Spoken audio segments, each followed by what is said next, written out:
नमस्कार दोस्तों, महाभारत शुरू हो रही थी और कुरुक्षेत्र की धूल धीरे धीरे हवा में उठ रही थी। सुबह की मध्यम रोशनी मेघों के परे से छनकर आई और रणभूमि के विशाल अड्डे को धुंधले सुनहरे रंग में रंगने लगी।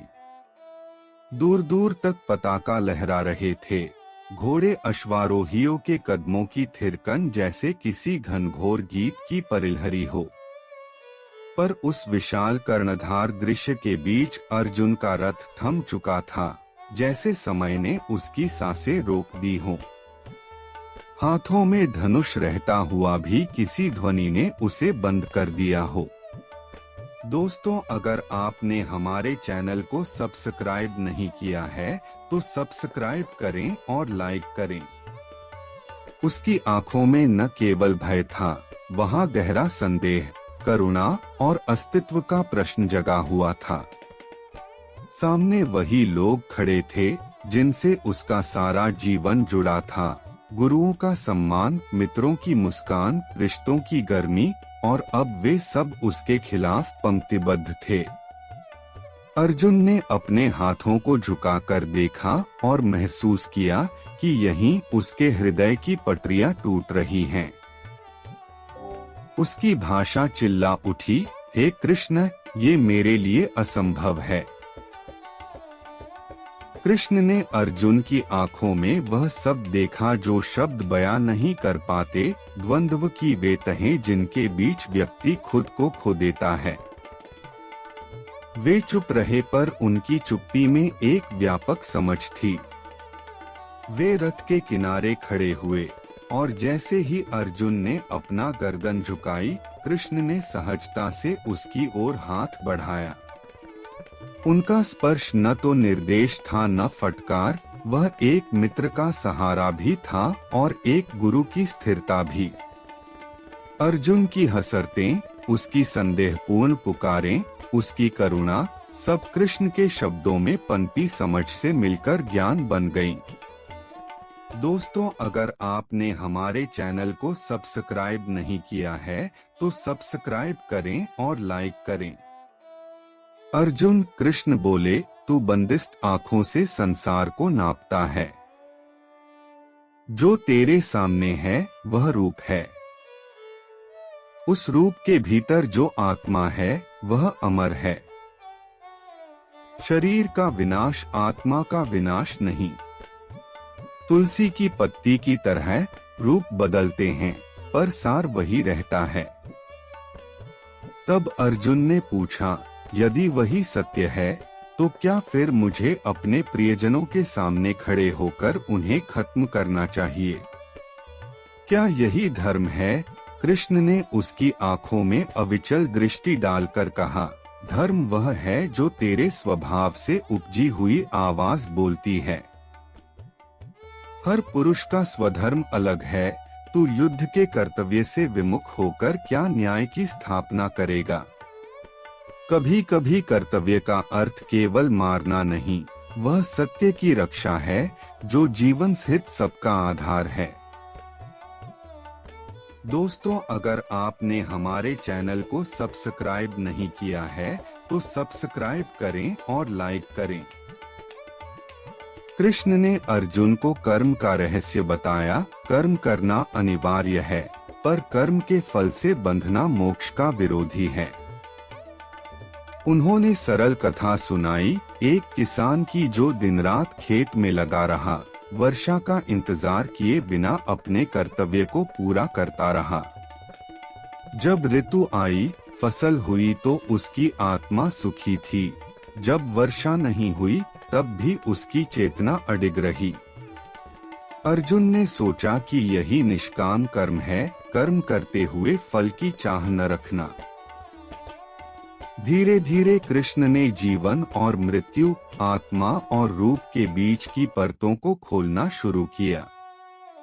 उन्होंने कहा कि जो कुछ भी तूने प्रेम किया है वह केवल संबंधों की उपस्थिति तक सीमित नहीं।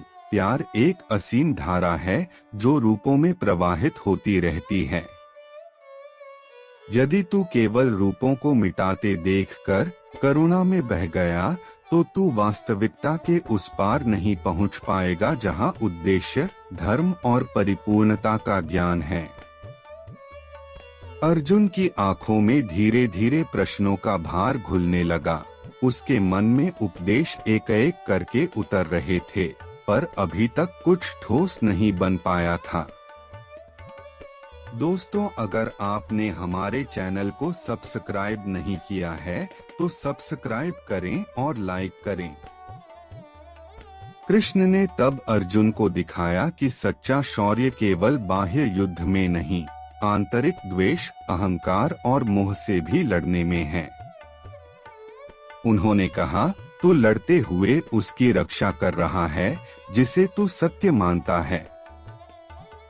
भय, मोह और अहंकार की जंजीरों को काटना ही असली विजय है। अर्जुन के मन में जो टकराहट थी, प्यार बनाम कर्तव्य, अब कम होती दिखी। पर उसकी आत्मा में अभी भी एक सवाल गूंज रहा था, क्या मेरा यह कर्म पाप नहीं है? कृष्ण मुस्कुराए, पर उनकी मुस्कान में कोई तुष्टि नहीं थी। वह एक बड़े सत्य का प्रकाश था। जब तू कर्म को अपने अहंकार का विस्तार समझकर नहीं करता, पर उसे ईश्वर को समर्पित कर देता है, तब कर्म पवित्र बन जाता है। उन्होंने भक्ति की महत्ता बताई, निरपेक्ष समर्पण जो कर्म और ज्ञान दोनों का पूरक है। भक्ति से मन शांत होता है और शांत मन से निर्णय स्पष्ट होते हैं। अर्जुन ने फुसफुसाकर कहा, यदि मैं उस समर्पण में पहुंच जाऊं तो क्या मेरी पीड़ा मिट जाएगी? कृष्ण ने कहा, पीड़ा न मिटेगी, पर तू उसे अलग नजरिए से देखना सीख जाएगा। पीड़ा वह नहीं जो तुझे विघ्नित करे, पीड़ा वह है जो तुझे अपने सत्य से दूर कर दे। दोस्तों, अगर आपने हमारे चैनल को सब्सक्राइब नहीं किया है तो सब्सक्राइब करें और लाइक करें। कृष्ण ने फिर विराट रूप का संकेत दिया, वह रूप जिसमें संपूर्णता, समय, जन्म और मरण का चक्र और सृष्टि की सारी गतियां एक साथ दिखाई देती हैं। पर पहले उन्होंने अर्जुन से अनुरोध किया कि वह अपने मन से मोह और द्वेष हटाकर ज्ञान ग्रहण करे। अर्जुन ने जैसे ही कृष्ण का विराट दर्शन किया, उसकी समझ की सीमाएं टूटकर बिखर पड़ी। उसने देखा कि कृष्ण वही हैं जो सब कुछ हैं, जो बनाते हैं, नष्ट करते हैं और फिर से बनाते हैं। उसी अद्भुत धारा में जीवन बह रहा है। वह दर्शन अर्जुन के भय को रक्तहीन कर गया। उसने देखा कि मृत्यु केवल रूपों का परिवर्तन है, न कि अस्तित्व का अंत। वापसी पर रथ की खोह में बैठते हुए अर्जुन की मुद्रा बदल चुकी थी। उसका हाथ दृढ़ था, उसकी आंखें शांत। अब वह युद्ध को केवल प्रतिशोध या विनाश के रूप में नहीं देख रहा था, वह उसे धर्म स्थापना का साधन मानने लगा था। कृष्ण ने उसे अंतिम बार कहा, अब तू चले, पर जानकर चल कि तू केवल एक योद्धा नहीं, तू धर्म का वाहक है। कर पर फल का भार न उठा, कर पर समर्पण करो, कर पर अहंकार को नहीं खिलने दे। अर्जुन ने गहरी सांस ली, धनुष उठाया और रथ की ओर बढ़ा, पर अब उसके कदमों में जो शक्ति थी वह केवल बाह्य नहीं, वह अंतर्मन की एकता और विवेक का परिणाम थी। युद्ध की शुरुआत हुई, पर अर्जुन का हृदय अब दूसरे भाव से तड़क रहा था। वह भय से नहीं, दायित्व से प्रेरित था। उसकी आंखों में जो करुणा पहले थी, वह अब विवेक में बदल चुकी थी। वह जानता था कि हर प्रहार एक नियत क्रम का हिस्सा है और हर प्रहार के पीछे एक व्यापक सत्य छिपा है। युद्ध समाप्त हुआ, पर अर्जुन के भीतर जो परिवर्तन हुआ वह स्थायी था। उन शब्दों का तत्व जो कृष्ण ने सिखाया था, अब उसके जीवन का आधार बन चुका था।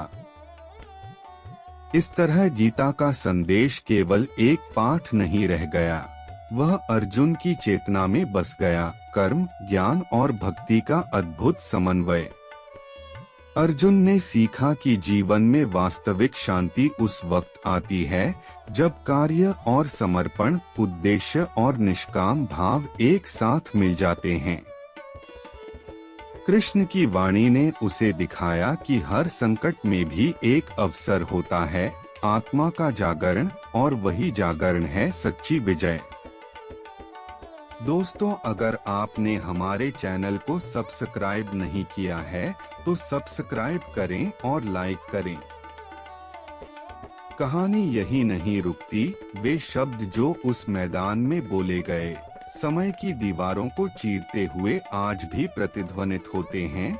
हर उस मन में जो युद्ध के बीच खुद से पूछता है कि मैं कौन हूँ, मेरा धर्म क्या है और मैं किस लिए लड़ रहा हूँ। आइए अब एक और कथा सुनते हैं। दोस्तों, रात की नीली चादर थोड़ी मोड़ी फीकी पड़ रही थी जब कुरुक्षेत्र की धरती पर पहली किरणें उभरी। शांत हवा में तलवारों का अवसान था और दूर दूर तक खड़े शूरवीरों की सांसों में एक अजीब सी थमावट थी। रथों के पहिए धूल में दबे हुए, शंखों की गूंज अब थमी हुई थी, पर एक रथ पर बैठा आदमी था जिसकी आत्मा एक तूफान से कम न थी, अर्जुन। उसने अपने भुजाओं को ढीला कर लिया, धनुष उसके हाथ में अनिर्णायक सा लटक रहा था। उसके मन में जो उठ रहा था वह केवल युद्ध का भय नहीं, वह आत्मा का प्रश्न था, किसे अधिकार है किसी के जीवन का अंत ठहराने का। कृष्ण शांत थे, पर उनकी दृष्टि में वह गहराई थी जो किसी नदी की गहराई से भी अधिक थी। वे रथ के समीप आए, उनका कदम हल्का, शब्द कम और भाव अधिक। अर्जुन का हृदय जैसे टूट रहा था, उसकी भाषा सुनसान थी, पर उसकी आंखों ने उन सारी कहानियों को बयां कर दिया जो उसने जीवन में देखी थीं, माता की ममता, गुरुओं के उपदेश, मित्रों की हंसी, परिजनों के चेहरे। कृष्ण ने अरुण की आंखों में बांधकर वे शब्द कहीं भीतर गूंजने दिए, शब्द जो उसे भीतर से पलटकर रख दें। अर्जुन, कृष्ण बोले, तू जो देख रहा है वह सत्य का संपूर्ण रूप नहीं है, वह केवल परत है। जो तूने प्रेम किया है वह स्वरूपों में बदलता रहता है, जन्मनिधन की परंपरा में वही आत्मा निर्जल चैन बनकर बहती रहती है। अर्जुन ने धीमे से कहा, पर क्या मैं उन रूपों के विनाश को स्वीकार कर सकता हूँ? कृष्ण ने कहा, जब तू अपने कर्म से जुड़ा है तब उसे ऐसे कर कि तेरा हृदय फल का बंधन न महसूस करे। कर्म करो पर परिणाम को अपने अस्तित्व का आधार न बनाओ। दोस्तों, अगर आपने हमारे चैनल को सब्सक्राइब नहीं किया है तो सब्सक्राइब करें और लाइक करें। कृष्ण ने फिर कथा सुनाई, एक सैनिक की नहीं बल्कि एक शिक्षक की। वह शिक्षक प्रतिदिन विद्यार्थियों को ज्ञान देता, पर परिणाम की चाह न रखता था। उसे केवल यह देखना था कि सत्य पहुंच रहा है या नहीं। किसी दिन विद्यार्थियों में से एक ने पूछा, हम पढ़ते क्यों हैं? शिक्षक हंसा और बोला, ताकि तुम फिर उठो और औरताई जाओ। कृष्ण ने कहा कि जीवन का प्रयोजन भी कुछ ऐसा ही है, आगे बढ़ना, सीखना और फिर भी फल में न उलझना। अर्जुन ने सोचा कि यह धैर्य का अध्याय है, पर यह केवल धैर्य नहीं, यह विवेक है जो कर्म को पवित्र बनाता है। धीरे धीरे बातचीत उस गहराई पर आई जहां शब्द छोटे पड़ने लगते हैं। कृष्ण ने अर्जुन को बताया कि आत्मा का स्वरूप शाश्वत है, शरीर के क्षय से आत्मा का नाश नहीं होता। अप्रत्यक्ष रूप से उन्होंने उसे यह दिखाया कि मृत्यु की कठोरता एक दृश्य धोखा है, वह केवल रूपों का बदलना है। अर्जुन के भीतर जो करुणा थी वह अब एक नए प्रश्न में बदली। अगर आत्मा अमर है तो फिर न्याय क्या है? कृष्ण ने कहा कि न्याय का अर्थ केवल दंड नहीं, वह संतुलन का पुनर्स्थापन है। कभी कभी संतुलन स्थापित करने के लिए कठिन निर्णय लेने पड़ते हैं और यही कर्तव्य का रूप है। कृष्ण ने अर्जुन को बताया कि मन इंसान का सबसे बड़ा युद्ध भूमि है। यही मन मोह, अहंकार और अनिश्चितता से उजड़ा हुआ है। यदि तू मन पर विजय पा लेता है तो बाहर की लड़ाई अपने आप छोटी लगने लगती है। उन्होंने उसे बताया कि शौर्य का अर्थ केवल तलवार चलाना नहीं, यह उस साहस का नाम है जो अपने अहं को छोड़कर सही काम करने में आता है। अर्जुन ने महसूस किया कि उसका भय केवल प्रेम का अनुबंध नहीं था, वह अपने अहंकार की भी परछाई थी जिसने उसे अपने कर्म से विमुख कर दिया था। फिर कृष्ण ने भक्ति का मार्ग खोला, भक्ति जिसे केवल भाव से नहीं कर्म के साथ मिलकर अपनाना चाहिए। उन्होंने कहा कि जब कर्म और भक्ति साथ चलें, तब मन की उथल पुथल शांत हो जाती है और निर्णय स्वाभाविक रूप से निर्मल बनते हैं। अर्जुन ने अपनी आंखें बंद कर ली, कुछ पल चुप रहे। फिर कृष्ण ने उसे विराटाकार दिखाने की चेतावनी दी। वह रूप जो देखने में भी भयावह था, पर साथ में एक अचंभित कर देने वाली सच्चाई का एहसास देता था। जब अर्जुन ने कृष्ण का विराट रूप देखा तो उसकी समझ की सीमाएं टूट गईं। उस विराटता में जन्म और मरण, निर्माण और विनाश सब कुछ समाहित था। समय की धारणाएं, काल की बाधाएं और उन सब का परे जाना। अर्जुन ने एक क्षण के लिए अपने सभी छोटे छोटे प्रश्नों को छोड़ दिया और उस विराटता के समक्ष नतमस्तक हो गया। उसने देखा कि कृष्ण केवल उसका मित्र नहीं, वह तत्व है जिसमें संसार की संपूर्ण क्रिया प्रवाहित है। उस परिवर्तन के बाद अर्जुन का मन शांत और निश्चयी बन गया। उसने अपने धनुष को उठाया, पर अब उसके आंचल में कोई क्रोध नहीं था। वहां सिर्फ एक अटल समर्पण था, कर्तव्य के प्रति, सत्य के प्रति और उस निर्णय के प्रति जो धर्म की खातिर आवश्यक था। कृष्ण ने उसे कहा, अब तू चल, पर यह जानकर चल कि तेरा कर्म तुझे बांधने न पाएगा, तेरा कर्म तुझे मुक्ति का साधन बनेगा। अर्जुन ने सिर हिलाकर स्वीकार किया और रणभूमि की ओर बढ़ा, पर अब उसके कदमों में जो दृढ़ता थी वह बाह्य विजय की नहीं, आत्मा के उन्नयन की थी। युद्ध का आरंभ हुआ और हर धक्का, हर तलवार की आवाज अर्जुन को बाह्य नहीं, आंतरिक लड़ाई की याद दिलाती थी। उसने देखा कि जब उसने अपना अहंकार और मोह छोड़ दिया, तब उसकी दृष्टि स्पष्ट हुई। वह हर निर्णय को धर्म और न्याय की कसौटी पर परखता। युद्ध खत्म हुआ। विजय और पराजय के साथ साथ अर्जुन के भीतर एक अनकही शांति उभर आई, वह शांति जो केवल ज्ञान, कर्म और भक्ति के सही मिलन से आती है। कहानी यहीं समाप्त नहीं होती। अर्जुन के जीवन में वह शिक्षा एक स्थायी चिंगारी बन गई जो बाद के हर कठिन निर्णय में उसकी रोशनी बनी। वह समझ गया कि गीता कोई केवल दर्शन शास्त्र नहीं, यह जीवन जीने की कला है, हर दिन, हर कर्म और हर रिश्ते में। कृष्ण की वाणी ने उसे सिखाया कि सत्य और धर्म की राह अक्सर कठिन होती है, पर वही राह अंततः आत्मा को मुक्त करती है।